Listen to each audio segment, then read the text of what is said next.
محترم، گفتگو تھی شہزادی سلام اللہ علیہا کی ذات پر۔ اللہ تبارک و تعالی قرآن مجید میں حکم دیتا ہے اور ارشاد فرماتا ہے فی بیوت اذن اللہ ان ترفع۔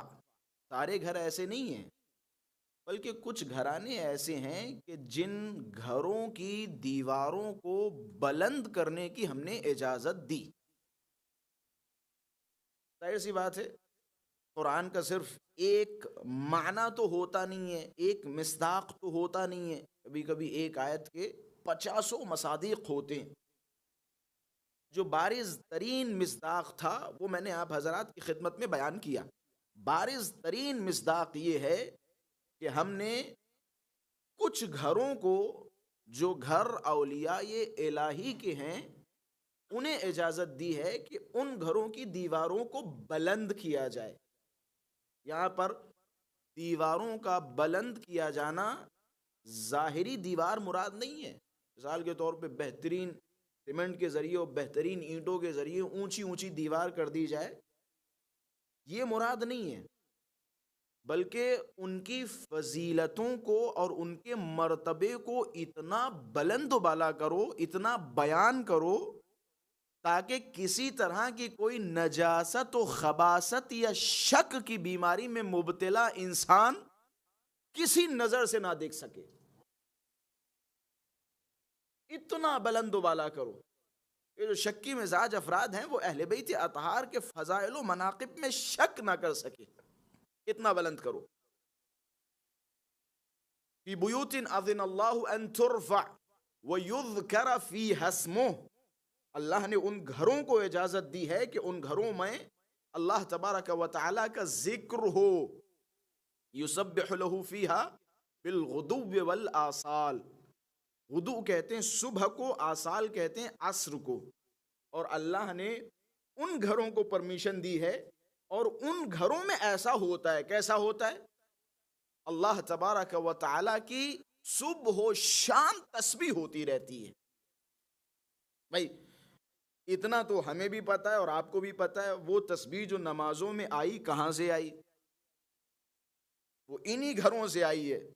رسول اعظم حضرت صدیقہ کے گھر پہ تشریف لے گئے، جناب زہرا سلام اللہ علیہا پریشان بیٹھی تھی، کسی معاملے کو لے کے یا اپنی غربت کو لے کے، اپنی تنہائی کو لے کے پریشان بیٹھی تھی۔ رسول گرامی پہنچے، اپنی بیٹی فاطمہ کے سر پہ ہاتھ رکھا کہ میری بیٹی پریشان ہوں، میں تمہیں پریشانی سے دور کرنے کے لیے ایک ہدیہ دینا چاہتا ہوں۔ کہ میرے بابا کیا ہدیہ ہے؟ کہ بسم اللہ الرحمن الرحیم 34 مرتبہ اللہ اکبر، 33 مرتبہ الحمدللہ، 33 مرتبہ سبحان اللہ۔ اے میری بیٹی، یہ میری طرف سے تمہارے لیے ہدیہ، یہ ایسا ہدیہ ہے تا قیامت ہر نماز میں تمہیں یاد کیا جائے گا، ہر نماز میں تمہیں یاد کیا جائے گا۔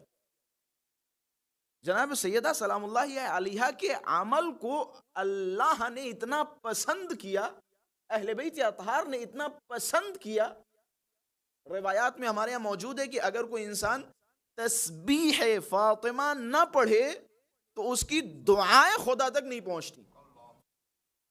یہ مرتبہ اس تسبیح کا، اس تسبیح کی یہ عظمت ہے۔ جناب شہزادی کونین سے ہمیں تسبیح ملی، خوب جناب والا۔ میں 2-4-5 منٹ کی مقدماتی گفتگو کر رہا تھا، سوچ رہا تھا کہ جو اہل ذوق ہیں، جو آنے والے ہیں وہ آ جائیں۔ الحمدللہ اہل ذوق تقریباً آ چکے ہیں۔ ایک صلوات پڑھیں محمد وآل محمد کی ذات پر، اللہم صلی علی محمد۔ ایک اور امام زمانہ عجل اللہ تعالی فرجہ الشریف کی سلامتی کے لیے صلوات پڑھیں محمد وآل محمد کی ذات پر، اللہم صلی علی محمد۔ جناب شہزادی کونین کا عجیب و غریب مرتبہ، میں نے موضوع رکھا تھا القابات حضرت صدیقہ طاہرہ۔ یہ بھی جناب صدیقہ سلام اللہ علیہا کے القابات میں سے، صدیقہ خود جناب شہزادی کونین کا لقب ہے۔ طاہرہ، راضیہ، زکیہ، مرضیہ، یہ سارے کے سارے جناب سیدہ کے القابات ہیں. القابات پہ ایک مختصر گفتگو ہوئی، جہاں تک لے جا سکتا تھا وہاں تک آپ حضرات کو لے گیا. جناب صدیقہ سلام اللہ علیہا کے چاہنے والے ہیں، شہزادی سے عشق کرنے والے ہیں، شہزادی سے محبت کرنے والے ہیں، تو ظاہر سی بات ہے وہ توقعات جو شہزادی سلام اللہ علیہا ہم سے رکھتی ہیں، ہمارا فرض ہے کہ ہم شہزادی سلام اللہ علیہا کی توقعات پر کھرے اتریں. ایک خاتون جناب شہزادی کونین کی خدمت میں آئی اور آنے کے بعد کہنے لگی، شہزادی میرے شوہر نے آپ کے پاس مجھے بھیجا. جناب صدیقہ سلام اللہ علیہا باقاعدہ فقہی مسائل بیان کرتی تھی. جناب صدیقہ سلام اللہ علیہا باقاعدہ تفسیر فرمایا کرتی تھی قرآن کی. جناب صدیقہ تو چھوڑیے، جناب صدیقہ نے تو مستقیم رسول گرامی اور اہل بیت اطہار اور اسی طرح تمام وحی الہی کو جانتی تھی. ہمارے یہاں روایات میں ملتا ہے کہ جناب شہزادی زینب سلام اللہ علیہا باقاعدہ کوفہ میں جب دور حکومت امیر المؤمنین تھا، جناب شہزادی کونین گھر میں عورتوں کو جمع کرتی تھی، تفسیر قرآن کا درس دیتی تھی. امیر المؤمنین جب گھر پہ آتے تھے تو دروازے کے پیچھے چپکے سے کھڑے ہو جاتے تھے، جناب زینب سلام اللہ علیہا کو کلام کرتے ہوئے سنتے تھے، کلام کرتے ہوئے سنتے تھے.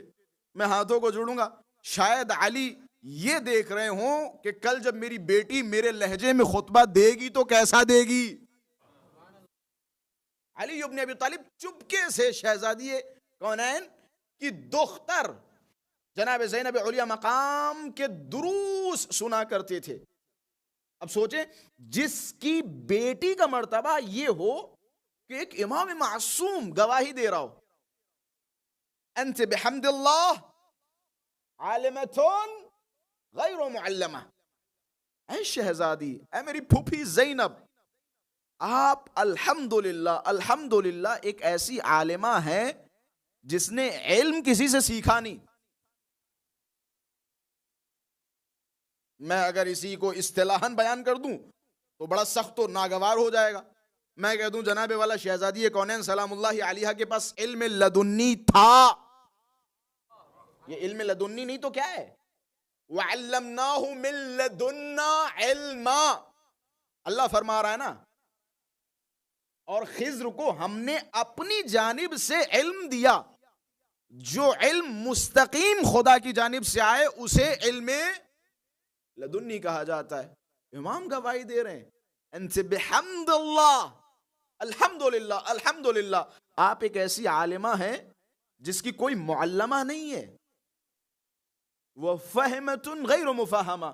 آپ ایک ایسی سمجھدار ہیں کہ جس نے سمجھ کو کسی سے سیکھا نہ ہو. آپ ایک ایسی سمجھدار ہیں. سوچیں جب زینب علیہ مقام کا یہ مرتبہ، یہ عظمت، تو زینب کی ماں کی عظمت کیا ہوگی؟ جناب شہزادی کونین کی عظمت کیا ہوگی؟ مدینے کی خواتین جناب شہزادی علیہ مقام کے پاس مسائل لے کے آتی تھی. جناب شہزادی بڑے نرم اور مہربان لہجے میں ان سوالات کے جواب دیا کرتی تھی. اچھا اخلاقی پہلو یہاں پہ یہ ہے، بعض اوقات میں خود اگر اپنی بات کروں تو اریٹیٹ ہو جاتا ہوں. اگر کسی بندے خدا نے ایک سوال کیا اور مجھے محسوس ہو گیا کہ بندہ پڑھا لکھا نہیں ہے، بہت ہلکا سوال ہے، تو میں اگنور کر کے گزر جاتا ہوں. شہزادی سلام اللہ علیہا نے درس دیا، یہ ایتام آل محمد ہیں، اگر آپ ان کے مسائل حل نہیں کریں گے تو ان کے مسائل کون حل کرے گا؟ میں اپنی ذات کے لیے کہہ رہا ہوں. بعض اوقات سوشل میڈیا کے ذریعے یا مختلف پلیٹ فارم کے ذریعے ہمارے پاس سوالات آتے ہیں تو بہت سارے سوالات کو اگنور کرنے کی کوشش کرتے ہیں. اس کا ہرگز یہ مطلب نہیں کہ جواب نہیں. کبھی کبھی سوچتے ہیں ہم اتنا لمبا میسج کیا ہے، اب اتنا لمبا ٹائپ کرو 10 منٹ لگیں گے. کبھی کبھی سوچتے ہیں کہ وائس میسج میں ابھی جواب دو، پھر وہ سوال پیدا کرے گا، پھر کال پہ، تو اریٹیٹ ہو جاتا ہے انسان. لیکن شہزادی نے جس حساب سے تعامل کیا، درس دیا کہ تمہیں کرنا کیا چاہیے. ایک خاتون آئی شہزادی کی خدمت میں کہ شہزادی میری ماں بیمار ہے، بوڑھی ہے، اس کے کچھ شرعی مسائل ہیں، میں آپ کی خدمت میں رکھنا چاہتی ہوں، آپ سے پوچھنا چاہتی ہوں. شہزادی نے فرمایا بسم اللہ، پوچھئے. ایک سوال ہوا، ہو گیا سوال ایک، اب جائیے. خاتون کو بڑا اچھا جواب لگا، شہزادی جواب دے رہی، بڑا اچھا جواب لگا. ایک دوسرا سوال کر لیا، تھنت، دوسرا سوال کیا. شہزادی نے پھر نرم اور مسکراتے ہوئے لہجے کے ساتھ اسے جواب دے دیا. ثلثت، خاتون نے تیسرا سوال کر دیا. شہزادی نے تیسرے سوال، آئی تھی ایک سوال لے کے، تیسرا سوال بھی کر دیا. شہزادی نے پھر بہت نرم لہجے کے ساتھ جواب دیا. ہوتے ہوتے حتی عشرت، 10واں سوال کیا. شہزادی نے 10ویں سوال کا بھی جواب دیا. شہزادی نے جو حساب و کتاب پہلے سوال میں رکھا وہی حساب و کتاب 10ویں سوال میں رکھا. جس خوش مزاجی کے ساتھ، جس اچھے انداز کے ساتھ پہلا جواب دیا، اسی انداز کے ساتھ 10واں جواب دیا. یہاں تک کہ روایت کے جملے ہیں، خاتون سر جھکا کے کھڑی ہو گئی. شہزادی نے فرمایا کیا ہوا؟ کہ بی بی مجھے معاف کرنا، اب مجھے شرم آ رہی ہے. میں آئی تھی ایک سوال لے کے، 10 سوال میں نے کر دیے. کیا جواب دیا شہزادی نے! کاش وہ سیرت فاطمی کی ایک جھلک ہمارے اندر آ جائے. شہزادی نے فرمایا کہ اس میں شرم کیسی؟ تم نہیں جانتی ہو کہ میرا کیا فائدہ ہو رہا ہے. اگر تمہیں معلوم ہو جائے کہ میرے اس جواب سے اللہ نے میرے لیے کیا آمادہ کر رکھا ہے، اگر تمہیں معلوم ہو جائے کہ خداوند متعال نے میرے لیے کیا سوچ رکھا ہے. یہ جناب شہزادی اولیاء مقام کی سیرت کا ایک بہترین نمونہ ہے کہ آپ لوگوں کے شرعی مسائل پر اریٹیٹ نہ ہو، غصہ نہ ہو، اگنور نہ کریں. کہ جناب اگر پھٹے کپڑے پہن کے آیا ہے، مثال کے طور پہ بعض اوقات ہوتا ہے، ہمارے ایک بہت اچھے عالم دین اکثر یہ جملے فرمایا کرتے ہیں، کہتے ہیں اچھا اخلاق یہاں سے نہیں واضح ہوتا ہے. مثال کے طور پہ ایک فلاں کمپنی کا مالک یا فلاں مثال کے طور پہ ایک اچھی پوزیشن والا بندہ نظر آ جائے، اس کے بچے کے ساتھ مولوی صاحب بہت اچھے اخلاق کے ساتھ پیش آ رہے ہیں. کیسے ہیں بیٹا؟ آنکھیں کتنی اچھی ہیں بیٹا، باپ پہ گیا ہوا ہے، بیٹے کے بال بہت اچھے ہیں، بال سنہرے ہیں، بیٹے کے گال بہت اچھے ہیں، بوسے دے رہا ہے، اس کا ہاتھ پکڑ رہا ہے. پھر وہ بندہ خدا ایک پیسے والا، وہ کہہ رہا ہے کہ قبلہ کا اخلاق کتنا اچھا ہے، اتنے پیارے مولانا صاحب ہیں، بچے کے ساتھ اتنا پیار کر رہے ہیں. میں کہوں گا جناب والا، مولانا صاحب کا اخلاق یا نہیں نظر آئے گا. اخلاق تب نظر آئے گا جب کسی ایک آٹو والے یا رکشے والے کا بیٹا ان کے سامنے آ جائے، پھٹے کپڑے پہنا ہوا آٹو والا، پھر آپ کو پتا چلے. مثال کے طور پہ یہ بعض اوقات ہوتا ہے، انسان اپنی ذات کے لیے تلقین کر رہا ہے، بعض اوقات ہوتا ہے ہم اسٹینڈرڈ کے حساب سے جواب دیتے ہیں، اسٹینڈرڈ کے حساب سے اپوائنٹمنٹ دیتے ہیں خود سے ملنے کا. یہ شہزادی اولیاء مقام نے سکھایا کہ تم کس دنیا میں چکر کاٹ رہے ہو، کس دنیا میں رہ رہے ہو. یہاں معاملہ آخرت کا ہے، معاملہ آخرت کا ہے. خلاصہ شہزادی سلام اللہ علیہا کے مختلف القابات، میں انشاءاللہ ابھی ایک لقب پہ گفتگو کروں گا اور اسی پہ تمام کروں گا. میں نے بیان کیا تھا کہ ایک خاتون آئی، شوہر نے بھیجا کہ شہزادی کی خدمت میں جاؤ اور شہزادی سے یہ مسئلہ پوچھ کے آؤ. خاتون شہزادی کی خدمت میں آئی اور آنے کے بعد کہنے لگی، یا سیدتی و مولاتی، میرے شوہر نے مجھے بھیجا ایک سوال کے ساتھ. شوہر نے کہا جا کے پوچھ کے آؤ کیا میں جنتی ہوں، کیا میں جنتی ہوں. شہزادی نے فرمایا جاؤ، قولی لا، جا کے اپنے شوہر سے کہہ دو، ان کنت تعمل اما امرناک، اپنے شوہر سے جا کے کہو اگر تم وہ کرو کہ جس کا ہم نے تمہیں حکم دیا اور ان چیزوں سے رکو اما زجرناک، جن چیزوں سے ہم نے تمہیں روکا، فانت من اہل الجنہ، تم اہل جنت میں سے ہو. ہم نے جن چیزوں کا تمہیں حکم دیا تم ان پر عمل کرو، جن چیزوں سے ہم نے تمہیں روکا ان سے رکو. یہ شخصیت ہے جناب شہزادی اولیاء مقام کی. کس طرح سے جناب شہزادی اولیاء مقام لوگوں کے ساتھ معاملات رکھتی تھی، کتنا خیال رکھتی تھی، اللہ تبارک و تعالیٰ کو اپنی نظر میں رکھتے ہوئے لوگوں کی شرعی مسائل کا حل دے رہی ہیں. خلاصہ جناب سیدہ سلام اللہ علیہا کا نام ہے فاطمہ. ایک لقب میں بیان کر چکا اس سے پہلے. ایک جناب شہزادی کونین کا لقب ہے ہانیہ. بس میں یہیں سے اپنی بات کا آغاز کر رہا ہوں. لقب ہے ہانیہ. ہانیہ دو طرح سے لکھا جاتا ہے، ایک ہے یہ دو چشمی سے ہے اور ایک ہے ہا، محمد والا ہا، ہانیہ. ایک ہے ہانیہ، ایک ہے ہانیہ. یہ دونوں القاب جناب شہزادی سلام اللہ علیہ کے حوالے سے روایات میں وارد ہوئے، ہانیہ اور ہانیہ دونوں۔ ہانیہ پہ گفتگو نہیں کرنی ہے، ہانیہ کا مطلب ہوتا ہے خوشگوار، خوش قدم، یہ ہانیہ کا مطلب ہوتا ہے۔ ہانیہ ہے یہ محمدی، اس کا معنی ہوتا ہے مہربان، شفیق، شفقت رکھنے والی۔ ہانیہ جناب سیدہ سلام اللہ علیہ بہت مہربان تھی، بہت مہربان تھی۔ جناب سیدہ سلام اللہ علیہ کس کس پر مہربان ہے، تاکہ ہم جناب سیدہ سلام اللہ علیہ کی سیرت سے سیکھ سکیں کہ ہمیں اس دنیا میں کس کس پر مہربان ہونا چاہیے۔ المشفقۃ علی زوجها وولدها، جناب صدیقہ سلام اللہ علیہ مہربان تھی اپنے شوہر کے لیے، جناب صدیقہ سلام اللہ علیہ مہربان تھی اپنے والد کے لیے۔ بڑی غور سے ان چند باتوں کو سنیے گا، اور یہاں سے جناب صدیقہ سلام اللہ علیہ کی بارگاہ سے تحفہ لے کے جائیے گا۔ ظاہر سی بات ہے، ہمارا عمل، ہمارا سب کچھ اسی دروازے سے وابستہ ہے۔ ہم زندگی میں جو بھی کرتے ہیں وہ اسی دروازے سے لیتے ہیں، اسی دروازے سے ہماری اصلاح ہوتی ہے، اسی دروازے سے ہمارا سدھار ہوتا ہے، یہ وہی دروازہ ہے۔ جناب صدیقہ سلام اللہ علیہ بہت مہربان تھی۔ جناب صدیقہ سلام اللہ علیہ کی مہربانی کے چند موارد میں آپ حضرات کی خدمت میں بیان کروں گا۔ پہلا مورد، جناب صدیقہ اپنے والدین کے لیے بہت مہربان تھی۔ کتنی مہربان تھی اپنے والدین کے لیے؟ والدہ کو تو درک نہیں کیا تھا صحیح سے، کیونکہ جب شہزادی 4 یا 5 سال کی تھی جناب خدیجہ سلام اللہ علیہ کی وفات ہو چکی تھی۔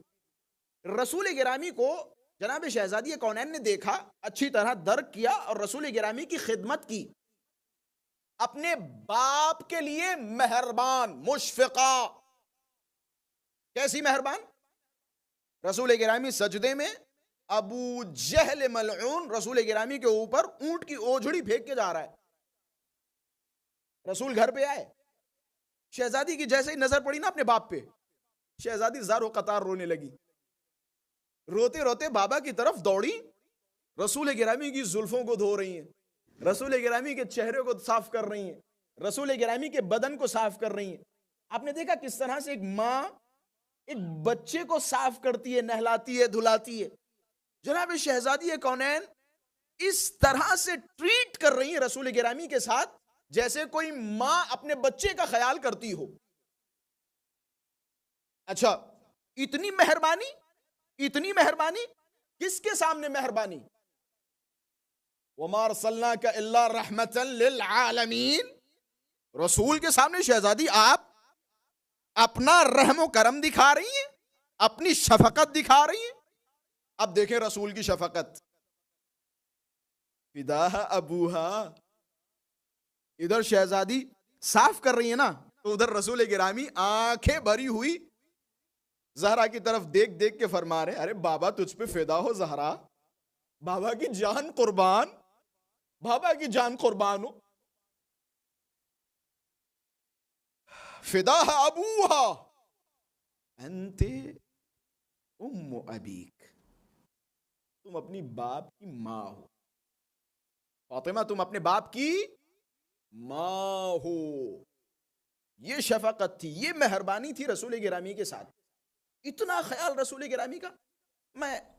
میرے خیال سے ایک وجہ اور علت میں نے کل یا پرسوں کی مجلس میں بیان کی تھی، ایک اور علت بیان کرتا چلوں، کیونکہ کل کسی بچے نے سوال بھی کیا تھا، میں نے اسے جواب بھی دیا تھا، یہاں سے میرے خیال سے زیادہ بہتر رہے گا۔ سب کچھ سمجھ میں آتا ہے، یہ جملہ سمجھ میں نہیں آتا۔ رسول گرامی کے بدن پہ اوجھڑی ڈالی گئی، جناب صدیقہ صاف کر رہی ہیں، رسول گرامی فداہا ابوہا، بابا فدا ہو اپنی بیٹی پہ، رسول فدا ہو اپنی بیٹی پہ، انت ام ابیک، اے فاطمہ تم اپنے باپ کی ماں ہو۔ سمجھ میں نہیں آتا کیوں رسول گرامی نے فرمایا؟ ایک وجہ ہے، مثال کے طور پہ بیوی گھر پہ بیٹھی ہو، شوہر آ جائے رات کے 2 بجے، شوہر جیسے ہی گھر میں گھسا اپنی بیوی سے کہا ہمیں ذرا چائے بنا لائیے، ہوگا بیوی کہہ دے کہ میں تھکی ہوئی ہوں، خود بنا لو، یا رک جاؤ تھوڑی دیر آرام کر لینے دو، یا ابھی سو کے اٹھی ہوں تھوڑی آنکھیں کھل جانے دو پھر بناتی ہوں چائے. یا اسی طرح سے اور آگے بڑھیے، باپ، ایک عورت اپنے باپ سے بڑی محبت کرتی ہے، خاتون اپنے باپ سے بڑی محبت کرتی ہے، کتنی بھی محبت کرے، لیکن کہیں نہ کہیں وہ باپ کی بات ٹال سکتی ہے یا بہانے بنا سکتی ہے. باپ نے کہا چائے، کہا ٹھیک ہے 10 منٹ کے بعد آپ کو چائے دے دوں گی. ایک رشتہ ایسا ہے کہ جہاں عورت ٹال نہیں پاتی ہے. وہ کون سا رشتہ ہے؟ ماں. جب عورت خود ماں ہوتی ہے، رات کے 2 بجے بچہ اگر رونے لگے، ٹھنڈ ہو، سردیاں ہو، کچھ بھی ہو، خاتون فوراً اٹھ کے اسے دودھ پلائے گی. یہ ایک ماں کی شفقت ہے اپنی اولاد کے لیے. دنیا کا سب سے سخت ترین رشتہ، دنیا کا سب سے قریبی ترین رشتہ ہے ایک ماں کا بیٹے کے لیے. دنیا میں سب سے مہربان رشتہ ہے ایک ماں کا بیٹے کے لیے. رسول گرامی محبت کے ترسے ہوئے، ماں کی شفقت نصیب نہیں ہوئی، باپ کا سایہ بچپن میں ہی چلا گیا. جتنے رشتہ دار تھے، چچا وچا، یہ سارے کے سارے رسول گرامی کے دشمن. ایک جناب ابو طالب بیچارے، جہاں تک ہو سکا جناب ابو طالب نے پروٹیکٹ کیا.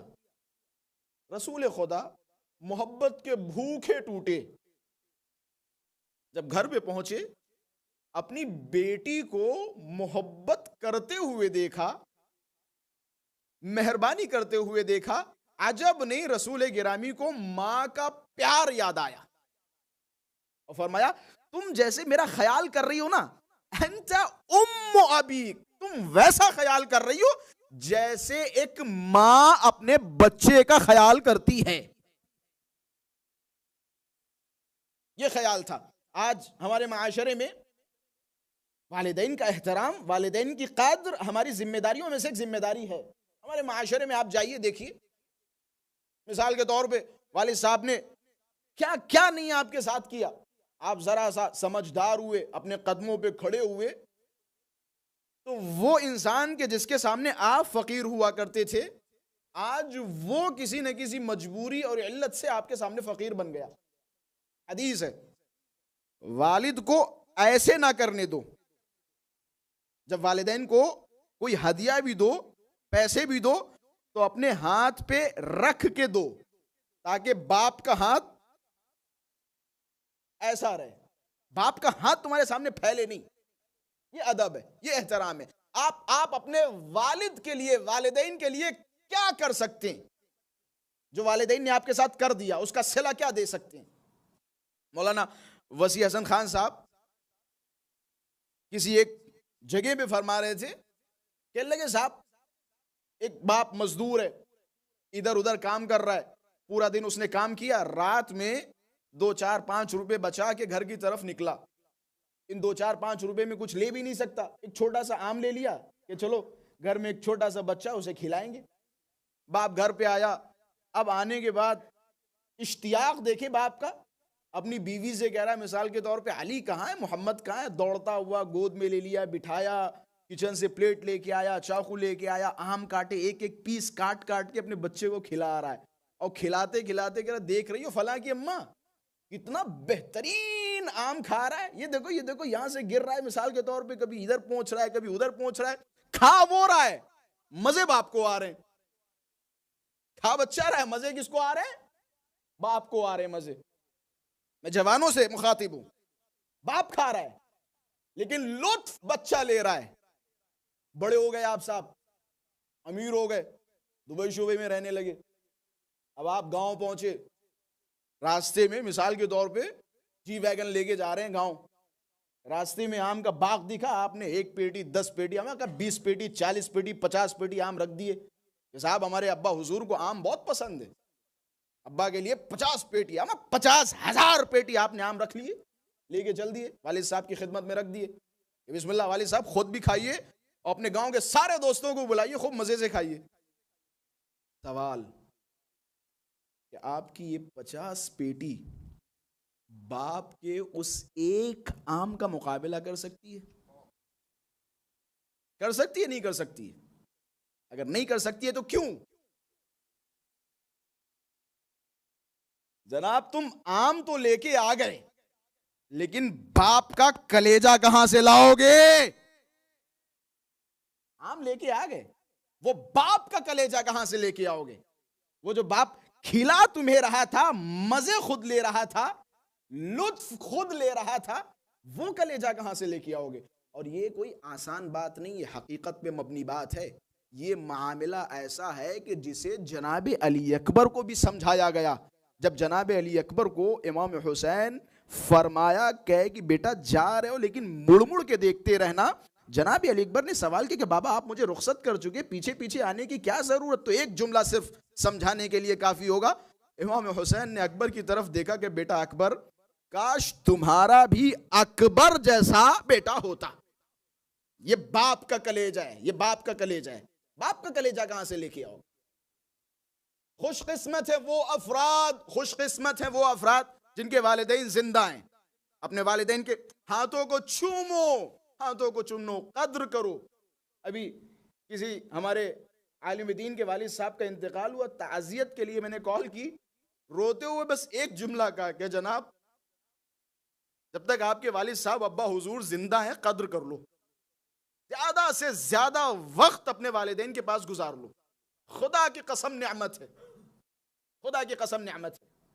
آپ رئیس زادے ہوں لیکن جب باپ کا سایہ آپ کے سر سے جاتا ہے آپ یتیمی محسوس کرنے لگتے. صرف لفظی یتیمی نہیں ہے، معنوی یتیمی محسوس کرنے لگتے ہیں. آپ کو احساس ہو جاتا ہے کہ ایک بہت بڑا سہارا میرے سر سے چلا گیا. جناب شہزادی کونین اپنے بابا کے لیے مہربان، اتنی مہربان، اتنی مہربان. رسول گرامی کے پیر دباتی تھی، رسول گرامی کے پاس آ کے بیٹھتی تھی، خدمتیں کرتی تھی. یہ درس دے رہی جناب شہزادی کونین کی آپ اپنے والدین کی کس طرح سے خدمت کریں. مشفقۃ لزوجہا، اپنے والد کے لیے مہربان.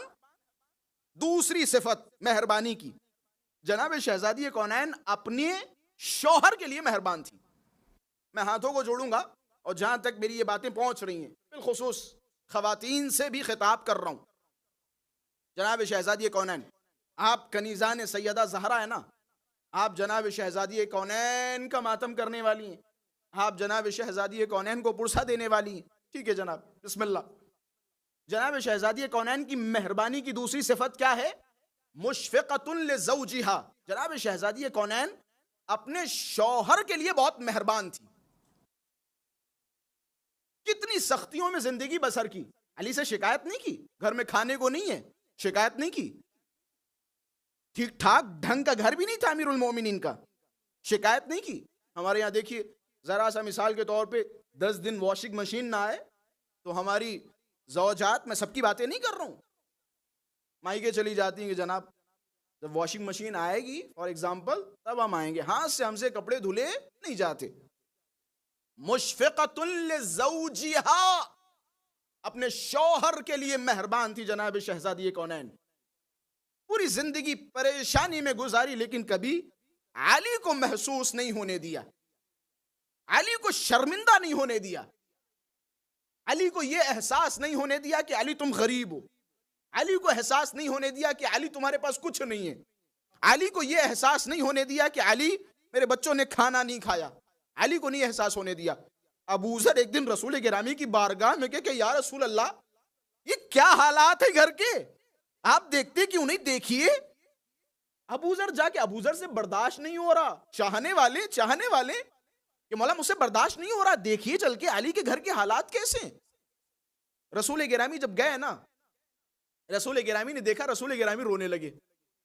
اے میری بیٹی، تمہارے گھر پہ اگر کھانے کو نہیں تھا، بچوں کو کھلانے کو نہیں تھا تو کم سے کم مجھ تک خبر پہنچائی ہوتی. جملہ، اے میرے بابا مجھے اپنے رب سے شرم آتی ہے، کہیں ایسا نہ ہو کہ میری یہ حرکت علی کی رسوائی کا سبب بنے.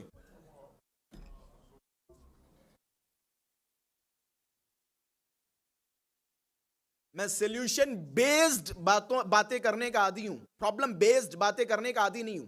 میں بہت ساری مثالیں دے سکتا تھا کہ معاشرے میں کس طرح کے حالات ہیں, لیکن میری گزارش اتنی ہوگی کہ ان حالات کو خود آپ سمجھیے. میں نہیں بیان کروں گا کیا چل رہا ہے اور کیا ہو رہا ہے, آپ خود سمجھیے.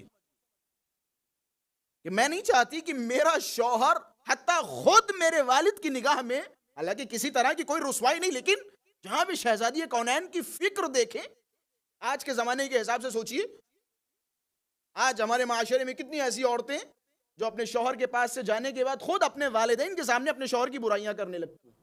ہزاروں برائیوں کی پوری لسٹ ہے کہ ایسا ہے ویسا ہے, اماں اس کی ایسی ہے, بھائی اس کا ویسا ہے, بہن اس کی ویسا. صبر نہیں ہے, تحمل نہیں ہے, اور یہی وجہ ہے رشتوں کے ٹوٹنے کی اور رشتوں کے خراب ہونے کی. میں نے کل اشارہ کیا تھا, خود ہمارے درمیان, ہمارے شیعوں کے درمیان طلاق ایک حد تک پہنچ رہی ہے. طلاق ایک حد تک پہنچ رہی ہے. وجہ کیا ہے؟ وجہ یہی ساری چیزیں. خواتین کی توقعات بہت زیادہ ہیں, توقعات بہت زیادہ ہیں. آپ توقعات اس حد تک رکھیے جس میں آپ کا شوہر ذلیل نہ ہو, اس کے اوپر بوجھ نہ بنے. امیر المومنین کسی جنگ سے جب گھر واپس آئے, دیکھا حسن و حسین ایک کنارے بیٹھے تھے, چہرہ اترا تھا. امیر المومنین نے پوچھا, فاطمہ جان بچوں کا چہرہ اترا ہے؟ شہزادی نے فرمایا کہ علی جان معذرت چاہتی ہوں, میں نے کسی کو بتایا نہیں, میں نے کسی سے کچھ مانگا نہیں, لیکن 2 دن سے میرے بچوں نے کسی طرح کی کوئی اچھی غذا نہیں کھائی ہے, بس اتنا کھایا کہ جس سے انسان مرے نہ. سوکھی روٹیاں نمک کے ساتھ, یہ میرے بچوں نے کھایا ہے. امیر المومنین زمین پہ بیٹھ گئے. فاطمہ بتانا چاہیے تھا نا, علی کو خبر کریں, علی انتظام کرے گا. کچھ جب انتظام نہیں ہوگا تو میں اس چادر تطہیر کو لے کے جاؤں گا.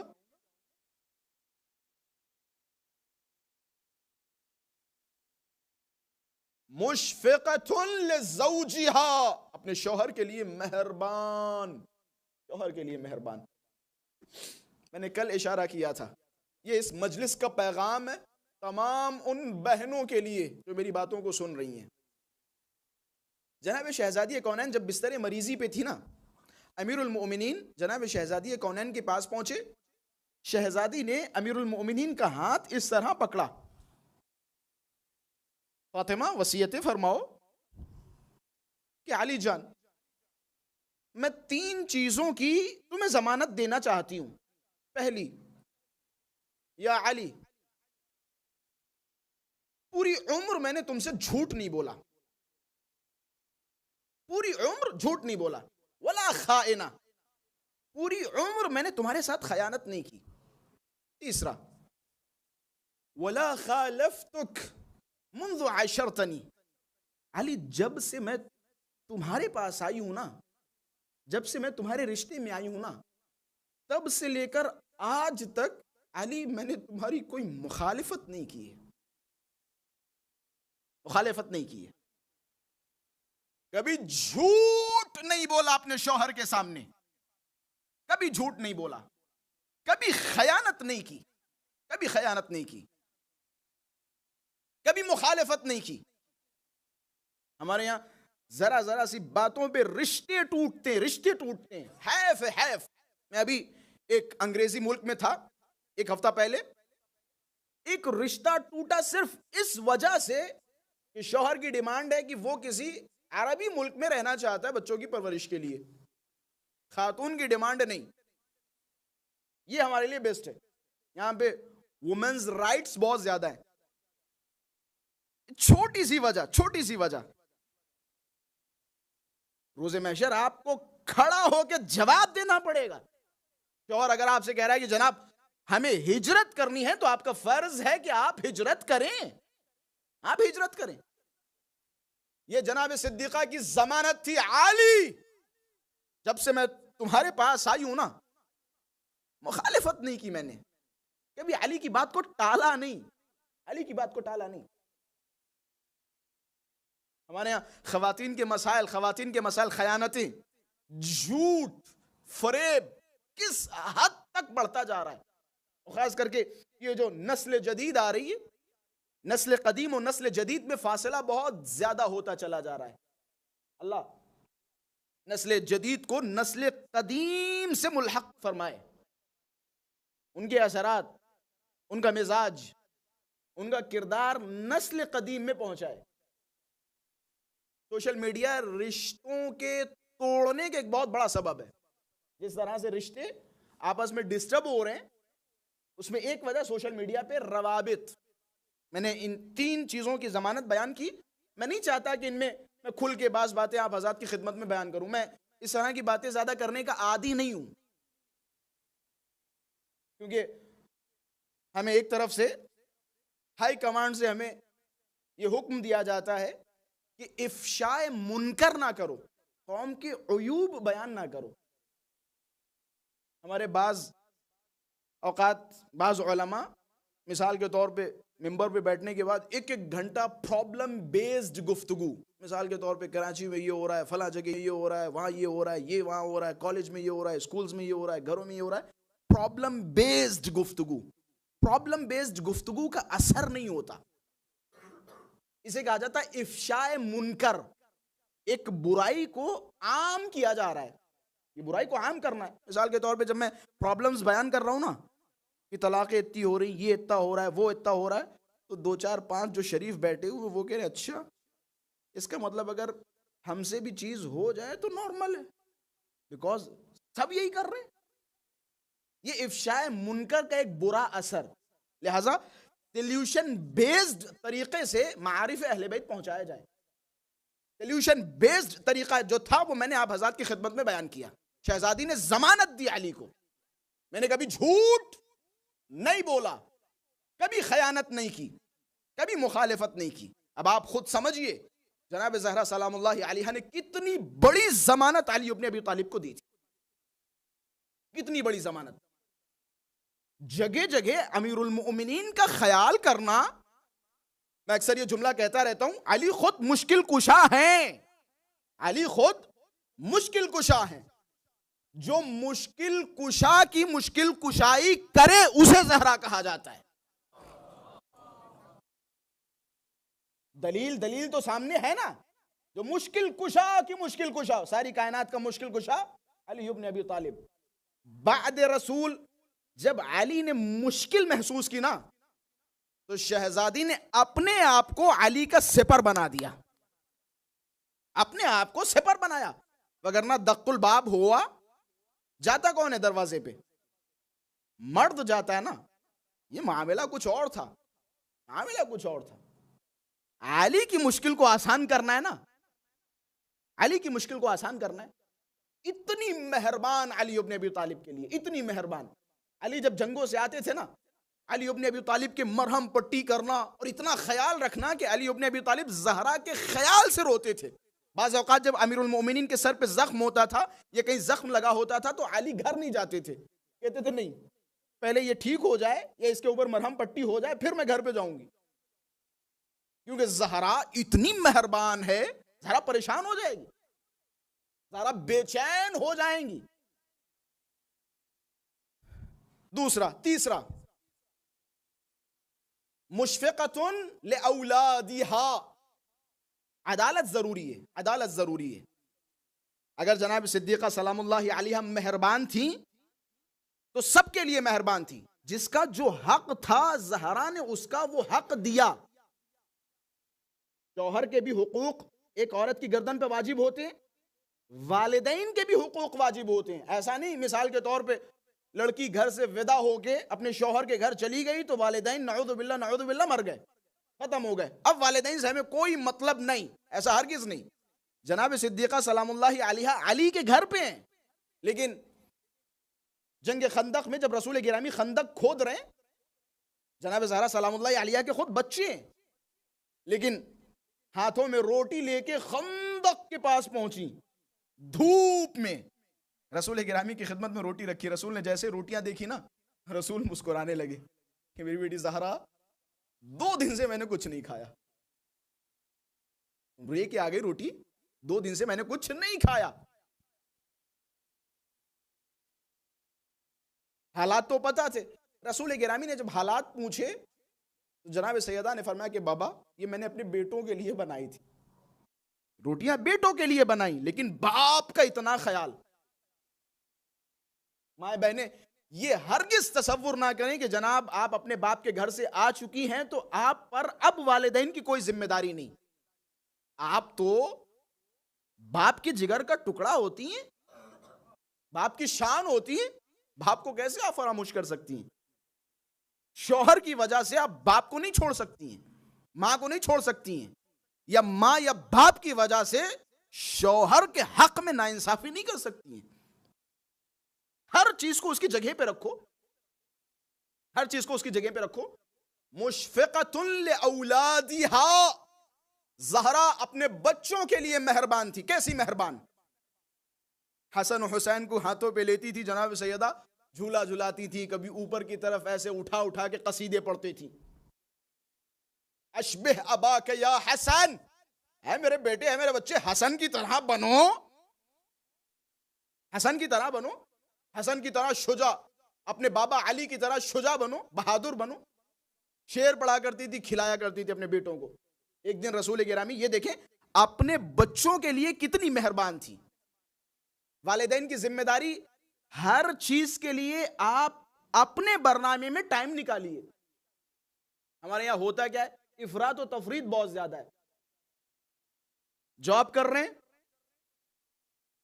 تو اتنا زیادہ جاب کے چکر میں لگ گئے اور اتنا زیادہ پیسوں کے چکر میں لگ گئے کہ انہیں خبر ہی نہیں کہ میری بیوی کیا کر رہی ہے,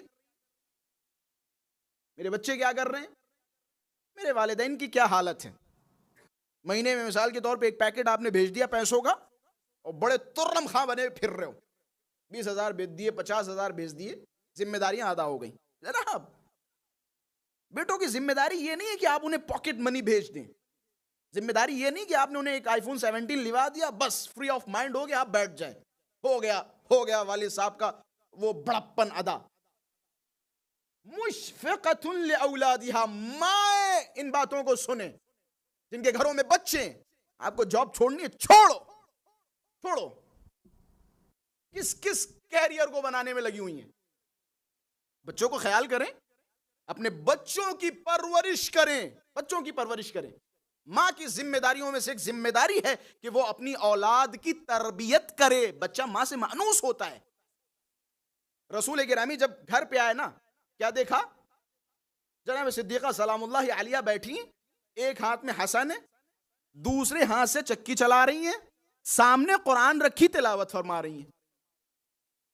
سبحان اللہ, یا زہرا, یا زہرا, چکی بھی چلا رہی ہیں, قرآن کی تلاوت بھی فرما رہی ہیں, اور اپنے بچے کو کھلا بھی رہی ہیں. کسی کا حق ضائع نہ کیجیے, ان بچوں کا حق ضائع نہ کیجیے. رسول گرامی جب مدینے کی گلیوں میں پہنچے, بچے کھیل رہے تھے. رسول گرامی نے جب بچوں کی طرف دیکھا, آہ بھرتے ہوئے فرمایا, ویل لاولاد آخر الزمان من آبائہم, وائے ہو آخر الزمان کی اولاد پر, ان کے والدین کے ذریعے. یعنی ان کے والدین ان کے ساتھ کیسے کیسے ستم کریں گے. پوچھنے والے نے پوچھا, یا رسول اللہ کیسی وائے, والدین کی طرف سے. کیا خوبصورت جملے فرمائے کہ یہ والدین اپنے آپ کو اتنا عقل مند سمجھیں گے کہ انہیں ان کی دنیا کی تو فکر ہوگی لیکن ان کی آخرت کی فکر نہیں ہوگی. آج میجورٹی والدین کی فکر, بچہ کامیاب ہو, بچہ انجینئر بنے, بچہ ڈاکٹر بنے, بچے اچھے کپڑے پہنے, اچھی گاڑیاں, ان تمام چیزوں کی فکر ہے. لیکن میں تو کہتا ہوں خود اپنی فکر نہیں ہے. اپنی فکر ہوتی تو بچے کو کم سے کم اس لائق بناتے کہ مرنے کے بعد یہی بچہ ان کے لیے ایصال ثواب کا ذریعہ بنتا. پھر ایسے موقع پہ میں جملہ کہوں گا, تھوڑا سا سخت نہ ہو جائے, کر لو بقراتی, جو کرنا ہے کر لیجئے. لیکن ایک وقت آئے گا, ایک حدیث خوبصورت سناتا چلوں کہ مرد مومن کی روح شب جمعہ یا یوم جمعہ چھوڑی جاتی ہے. ہر انسان کو مرنا ہے, روح چھوڑی جاتی. جاؤ جناب دیکھ کے آؤ کیا چل رہا ہے تمہارے گھروں پہ, تمہارے بچوں کے درمیان کیا چل رہا ہے. کہتے ہیں مومن کی روح جب اپنے گھر پہ آتی ہے, آنے کے بعد اپنے گھر پہ کھڑی ہوتی. کس گھر پہ کھڑی ہوتی ہے؟ اس گھر پہ کھڑی ہوتی جس گھر کا کل تک مالک ہوا کرتا تھا. کس دہلیز پہ کھڑی ہوتی ہے؟ اس دہلیز پہ کھڑی ہوتی ہے کہ جس دہلیز پر اس کی اجازت کے بغیر کوئی چیک پاس نہیں ہوا کرتا تھا. وہاں آگے کہے گا میرے بیٹے تم سے میں محبت کرتا تھا نا, تم میری آنکھوں کی ٹھنڈک تھے نا, تمہیں مثال کے طور پہ فلاں کالج میں نے ڈونیشن دے کے ایڈمیشن کروایا, تمہیں ہم نے یہ گاڑی دلوائی اور یہ موبائل دلوایا, تمہاری شادی نویدنم فلاں ہال میں اور فلاں لوکیشنز پہ کی, تمہارا نکاح میں ہم نے اتنا پیسہ خرچ کیا. اے میرے بیٹے, اے میرے پڑوسیوں, ہر کھانا میں تمہیں دیا کرتا تھا نا, تمہارا خیال رکھتا تھا نا. اے میرے دوستوں جن کی وجہ سے راتوں کو کالی کیا کرتا تھا, پوری رات مثال کے طور پہ شیشہ پیا کرتا تھا بیٹھ کے, پوری رات گھوم, کتنی اچھی دوستی تھی ہماری تمہاری. اے میری زوجہ تم نے جو مانگا میں نے تمہیں دیا. کیا تمہارے درمیان کوئی ایسا ہے ایک درہم مجھے دے دے, ایک خوراک کھانا مجھے دے دے, ایک لباس مجھے دے دے. حدیث کے جملے جناب, حدیث کے کوئی ہے جو ایک درہم مجھے دے دے؟ یعنی مردہ کہہ رہا کیا تمہارے درمیان کوئی نہیں ہے جو میری طرف سے ایک درہم صدقہ کر دے تاکہ میری روح کو وصال ہو جائے. یہی تھا نا بیٹا تمہارا قرۃ عینی جسے کہا کرتے تھے, آنکھوں کی ٹھنڈک, آنکھوں کا چین, آپ کا بادشاہ, آپ کا لاڈلا, آپ کا یوسف, آپ کا دلارا, یہی تھا نا. 2 رکعت نماز دینے کے لیے آمادہ نہیں, مرنے کے بعد ایک سورہ فاتحہ پڑھنے کے لیے آمادہ نہیں. پہلی غلطی کہاں ہوئی جناب؟ تربیت کیسی کی تھی؟ بسم اللہ, کیسی تربیت کی تھی؟ کیا اس کی آخرت کا تم نے سوچا تھا؟ کیا اسے نمازیں تم نے سکھائی تھی؟ کیا اس کا دامن پکڑ کے, اس کا بازو پکڑ کے اہل بیت اطہار کے دروازے پہ لے کے آئے تھے؟ کیا مجلسوں میں اسے بٹھایا کرتے تھے؟ کیا محفلوں میں اسے لے کے جایا کرتے تھے؟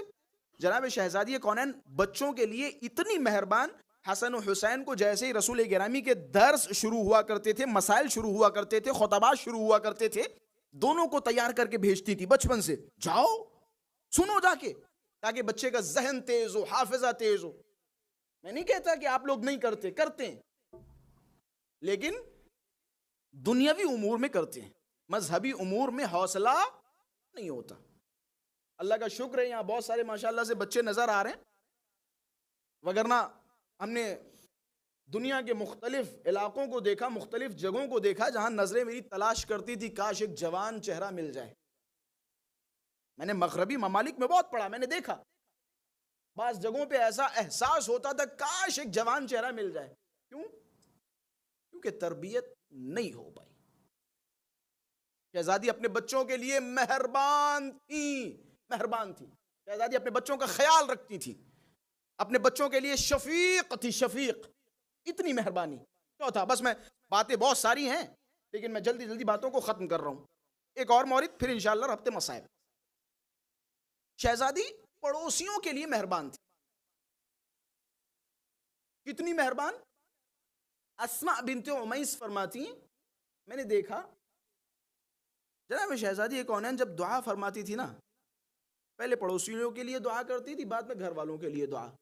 میں نے ہاتھوں کو جوڑا, میں نے کہا شہزادی آپ خود بیمار ہیں, آپ خود پریشان ہیں, آپ پڑوسیوں کے لیے دعا فرما رہی ہیں.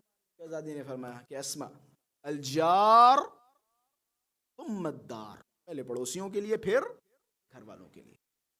اسماء کہتی آخری لمحات زہرا بستر مریضی پہ ہاتھوں کو اٹھا کے فرما رہی ہیں الہی و ربی اغفر عصات امت ابی, اے میرے پروردگارہ میرے بابا کی امت کے گنہگاروں کی شفاعت فرما, ان کو بخش دے, میرے بابا کی امت کے گنہگاروں کو بخشے. لیکن لفظ امت آیا تو کہتا چلوں, مولا صادق کے پاس ایک صاحب گیا اور جانے کے بعد کہنے لگے اللہم صلی علی محمد و آل محمد, کہ مولا مل امہ, کہ امت سے مراد کیا ہے؟ حضرت نے فرمایا امت سے مراد وہ جو رسول گرامی کی وصیت پر عمل کریں. کہ کون سی وصیت؟ انی تارکم فیکم الثقلین کتاب اللہ و عطرتی ما ان تمسکتم بہما لن تضلوا بعدی. امتی اسے کہتے ہیں جو قرآن اور اہل بیت کے دامن سے متمسک رہے، وہ ہے امتی، وہ ہے امتی. تو اگر شہزادی دعا کر رہی تو اس امتی کے لیے دعا کر رہی. یہ اپنے ذہن میں رکھیے گا. پروردگارا امت کے گناہوں کو معاف فرما، ان کے گناہوں کو بخش دے. یہ ہے ذات شہزادی کونین، عظمتوں والی شہزادی. جناب شہزادی اولیاء مقام کا ایک لقب کیا ہے؟ زہرا. زہرا کا معنی کیا ہوتا ہے؟ نور. ایک صلوات پڑھے محمد والے محمد کی ذات پر.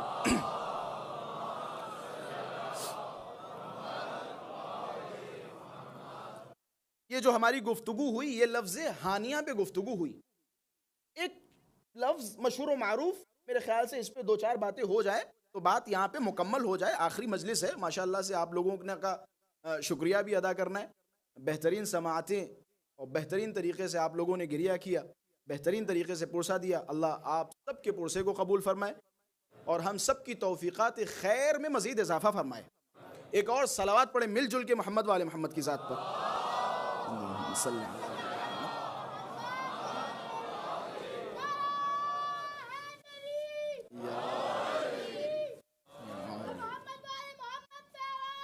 اللہم صلی اللہ. اب تھوڑا سا بیدار ہیں، میں دو چار فضائلی جملے آپ حضرات کی خدمت میں پیش کر دوں تاکہ مصائب کی طرف پہنچوں. آمادہ ہیں تو ایک مل جل کے صلوات پڑھیں محمد والے محمد کی ذات پر. اللہم صلی علی محمد. اللہ اکبر یا رسول اللہ.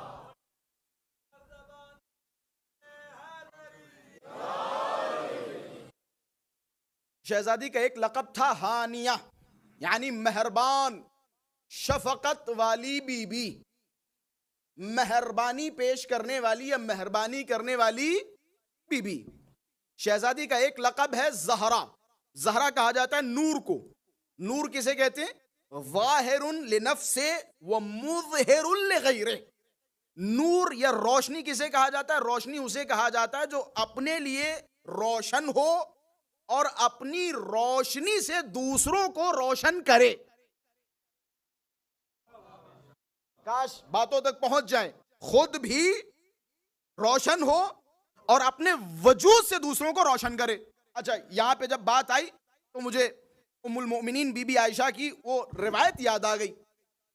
ام المؤمنین کہتی اندھیری رات میں جب جلانے کے لیے کچھ نہیں تھا، چراغ نہیں تھا، تو ہم نے زہرا کو بلایا. زہرا کے چہرے کے نور سے کننا نخیط، ہم سوئیاں چلایا کرتے تھے.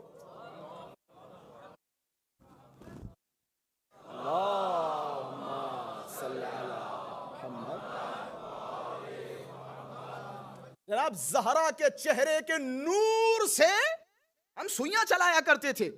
یہ نورانی وجود ہے زہرا کا. زہرا کا معنی کیا؟ نور، چمکنے والا، روشن. اب آئیے بس میں اسی پہ اپنی باتوں کو ختم کروں گا. آخری اوج فضیلت، ہماری بات فضیلتوں سے شروع ہوئی تھی اور انشاءاللہ فضیلت پہ ہی تمام ہوگی. عزائے فاطمیہ کی یہ مجلسیں ہیں. مولا صادق کے پاس ایک آدمی آیا اور آنے کے بعد کہنے لگا مولا لما سمیت الزہراء زہراء. آمادہ ہیں سننے کے لیے کہ مولا زہرا کو زہرا کیوں کہا جاتا ہے؟ مولا نے جواب دیا. جواب پہ رکیے، جواب میں آخر میں سمجھاؤں گا. امیر المؤمنین کا ایک لقب ہے قائد غر المحجلین. سلامت رہیں، قائد غر المحجلین. جب آپ نجف اشرف جائیں گے تو زیارتوں میں مولا کا یہ لقب پڑھیں گے. قائد کا مطلب کیا ہے؟ رہبر، لیڈر. غرہ کسے کہا جاتا ہے؟ لسان العرب میں جائیں، عربی لغت میں جائیں تو غرہ کہا جاتا ہے هو البیاض الذی علی وجہ الفرس. غرہ اس سفیدی کو کہا جاتا ہے جو گھوڑے کی پیشانی پہ ہو، اسے کہا جاتا ہے غرہ. لقب یاد رکھیے گا جناب، علی کا قائد غر المحجلین. غرہ کہا جاتا ہے اس سفیدی کو جو گھوڑے کی پیشانی پہ ہو. محجلین کسے کہا جاتا ہے؟ کہ محجلین جمع ہے محجل کی. هو البیاض الذی علی ارجل الفرس، اس سفیدی کو کہا جاتا ہے جو گھوڑے کے پیروں میں ہو، اسے کہا جاتا ہے محجل. اچھا، آپ نے عربی نسل گھوڑے دیکھیں، بعض اوقات پورے بلیک ہوں گے، ان کی پیشانی پہ ایک سفید پٹی ہوگی، اسے کہا جاتا ہے غرہ. جو دور سے چمکے گا، جو سب سے زیادہ اس کے وجود میں ہائی لائٹ ہوگا، اسے کہا جائے گا غرہ. اسی طرح سے محجل، پیروں پہ اگر سفید پٹیاں ہوں تو دور سے کالا گھوڑا دوڑ رہا ہو تو آپ کی نظریں ان سفید پٹیوں پہ پہنچ جائیں گی. اب میں ہاتھوں کو جوڑوں گا، جناب آپ نے لفظ ٹو لفظ ترجمہ تو کر دیا، لیکن ان کا علی کے لقب سے کیا تعلق؟ میں کاش باتوں تک پہنچ سکیں. علی کے لقب سے کیا تعلق؟ لقب کیا ہے؟ قائد و غرل محجلین. میں ترجمہ اپنے الفاظ میں سمجھاتا چلوں. سفید پیشانی اور سفید پیروں والوں کا رہبر. سفید پیشانی اور سفید پیروں والوں کا رہبر. سوال یاد رکھیے گا، زہرا کو زہرا کیوں کہا جاتا ہے؟ اچھا، رسول گرامی کی خدمت میں چلیے. رسول گرامی فرماتے جب محشر کا میدان ہوگا، آدم تھا خاتم اور خاتم تھا قیامت کے لوگوں کو جمع کیا جائے گا. اسی دوران انبیاء کا گزر ہوگا. انبیاء کی کیفیت یہ ہوگی، جو پہنچ سکا، کیفیت یہ ہوگی کہ ان کی پیشانیوں سے نور نکل رہا ہوگا اور پیروں سے نور طلوع کر رہا ہوگا. پیشانی اور پیروں سے نور نکل رہا ہوگا. ہم جیسا عام بشر جب اس نور کو دیکھے گا تو تعجب میں پڑ جائے گا، وہ کہنے لگا اے میرے پروردگارہ کیا نور ہے، کیا جلال ہے، کیا عظمت ہے اس نور کی، ہماری آنکھیں خیرہ خیرہ ہو جائیں گی. انبیاء جب وارد محشر ہوں گے، کیفیت کیا ہوگی ان کی؟ پیشانی سے نور نکل رہا ہوگا اور پیروں سے نور نکل رہا ہوگا کہ ہم اور آپ دیکھ کے انبیاء کو تعجب کریں گے، صالحین تعجب کریں گے، اللہ کے مخلص بندے دیکھ کے تعجب کریں گے. کہتے تھوڑی دیر کے بعد ایک سواری وارد محشر ہوگی. اب جیسے ہی وہ سواری وارد محشر ہوگی، اس کے نور کی عظمت یہ ہوگی کہ انبیاء دیکھ کر اس نور کو تعجب کرنے لگیں گے. انبیاء اس نور کو دیکھ کر تعجب کرنے لگیں گے، آواز دیں گے اے میرے پروردگارہ ذرا بتا تو صحیح یہ کس کا نور ہے؟ تب آواز آئے گی قائد و غر المحجلین.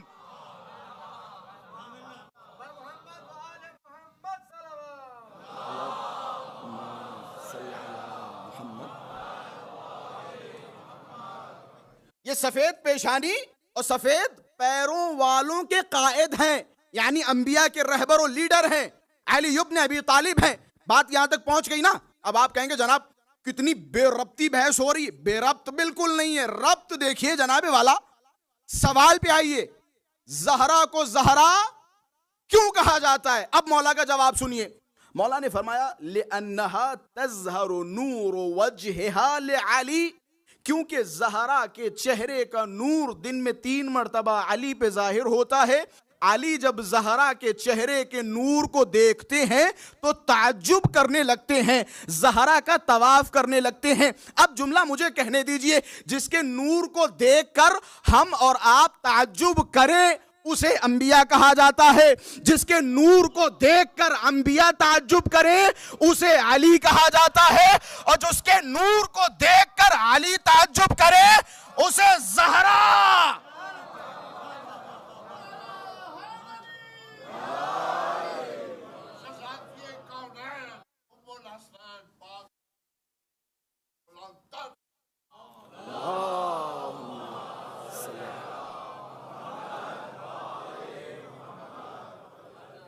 جس کے نور کو دیکھ کر علی تعجب کریں اسے زہرا کہا جاتا ہے، اسے زہرا کہا جاتا ہے. زہرا کے جلال کی عظمت دیکھیے. علی جب زہرا کے چہرے کے نور کو دیکھتے ہیں تو علی کی آنکھیں خیرہ خیرہ ہو جاتی، زہرا کے چہرے کے نور کو بھر بھر کے دیکھتے رہتی.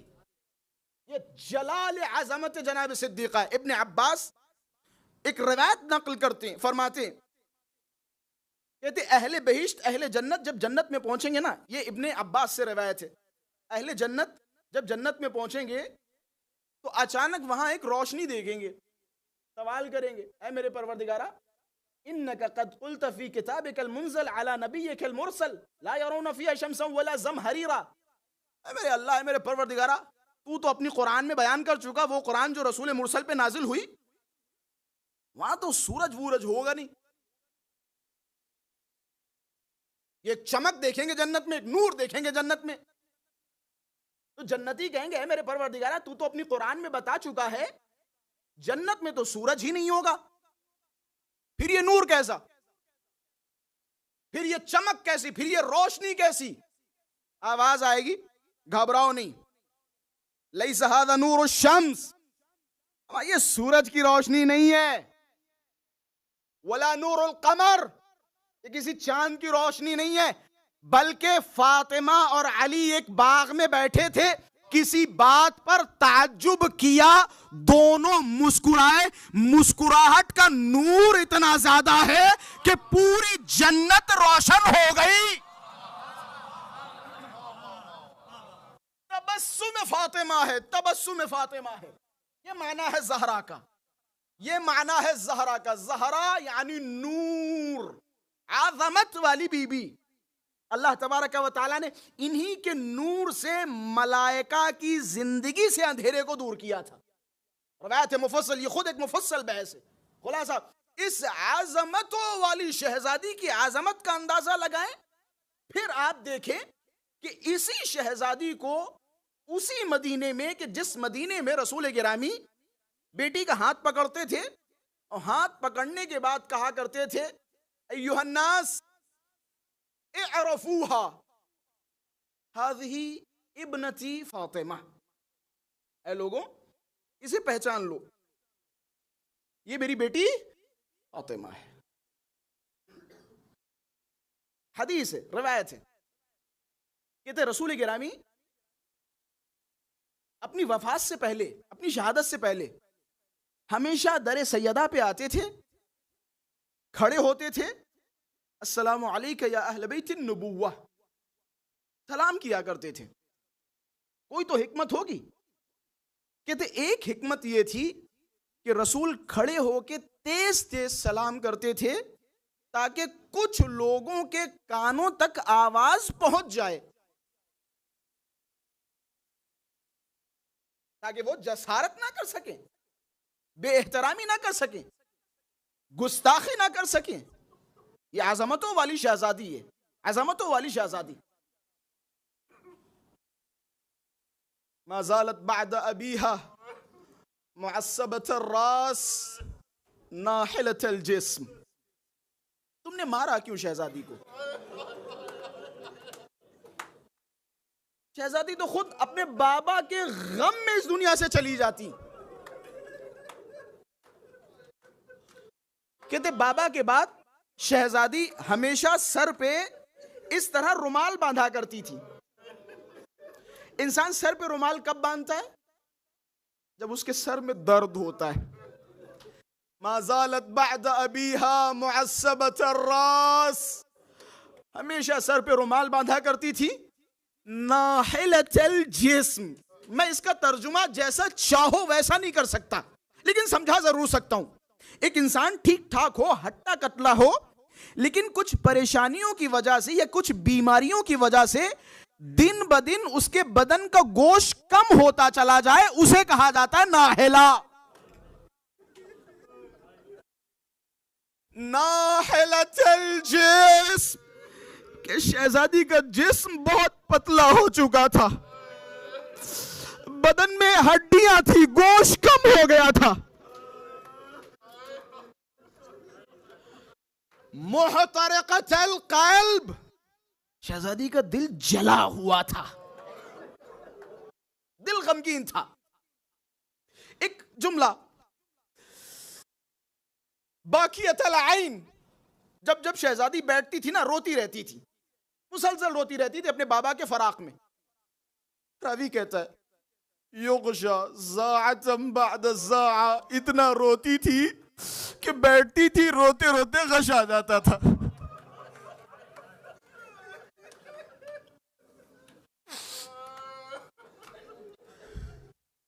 جنت البقیع میں جاتی تھی، ان جگہوں پہ جاتی تھی جہاں رسول گرامی بیٹھا کرتے تھے. اس جگہ سے میرے بابا کی خوشبو آ رہی ہے نا. جناب شہزادی روز جاتی تھی نا. علی ابن ابی طالب نے ایک دن دیکھا کہ شہزادی آپ کا چہرہ سورج کی تمازت سے جلا ہوا ہے. آپ جاتی ہو درخت کے نیچے بیٹھتی ہو, لیکن آپ کا آج یہ چہرہ سورج کی تمازت سے جلا کیوں ہے؟ حضرت نے ایک جملہ فرمایا کہ علی جان, میں جس درخت کے نیچے بیٹھ کے رویا کرتی تھی اس درخت کو کاٹ دیا.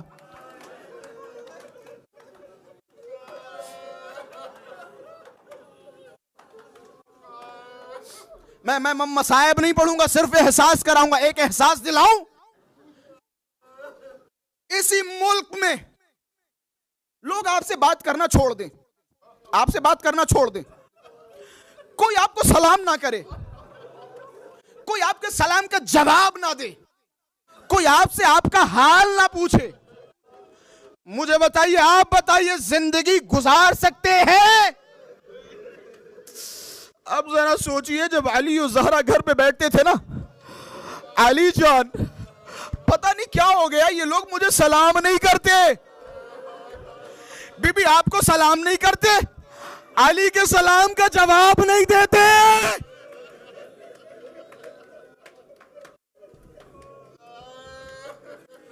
ایک کیفیت کو میں بیان نہیں کر پاتا.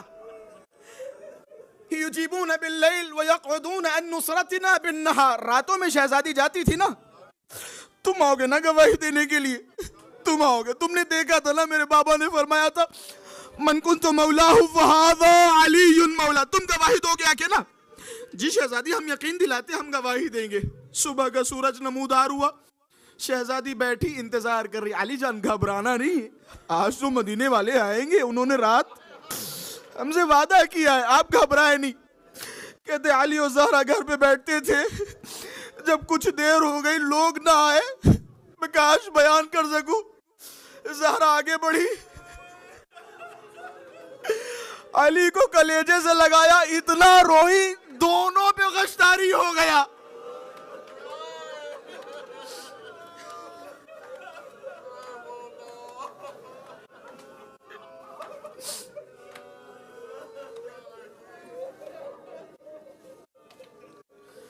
دونوں پہ غشتاری ہو گیا.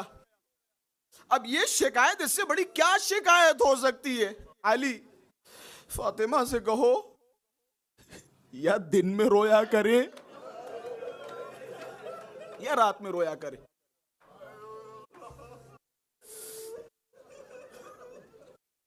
ہمیں تکلیف ہوتی ہے, ہمیں اذیت ہوتی ہے. مصائب کو ختم کرنے کے لیے ایک روایت بیان کرتا چلوں. جناب زہرا سلام اللہ علیہا کی سختیوں کو جب یاد کرے نا, جب یہ دن آئے نا, ان دنوں میں جتنا زہرا پہ رو اتنا علی کی غربت پہ رویا کرو. امیر المؤمنین نے فرمایا تاریخ میں مجھ سے بڑا مظلوم کوئی نہیں ہے. آدم مجھ سے بڑے مظلوم نہیں, نوح مجھ سے بڑے مظلوم نہیں. ایک ایک دن میں 70,000 انبیاء مارے گئے, لیکن وہ مجھ سے بڑے مظلوم نہیں ہیں. سب سے بڑا مظلوم علی ہے, سب سے بڑا مظلوم علی. کہ مولا کیسی مظلومیت کے دو وجہ ہیں. ایک, کسی نبی کے باپ کو کافر نہیں کہا گیا سوائے علی کے باپ کے. دوسرا, کسی نبی کی زوجہ کو نبی کے سامنے مارا نہیں گیا.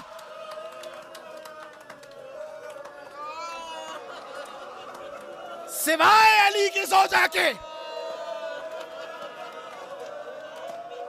میں بیان کروں گا, آخری جملہ بیان کروں گا.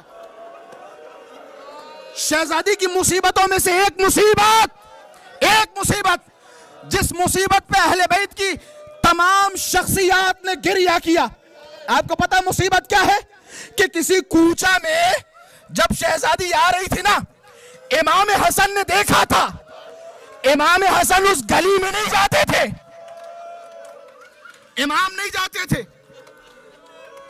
جب پوچھا نا مولا آپ کیوں نہیں جاتے, میں کیسے جاؤں, میں نے دیکھا میری ماں کھڑی ہے، ایک ہاتھ بلند ہوا، ماں کے رخسار پہ لگا، میری ماں زمین پہ گری، اے میرے بابا، اس طرح آپ کی بیٹی کے ساتھ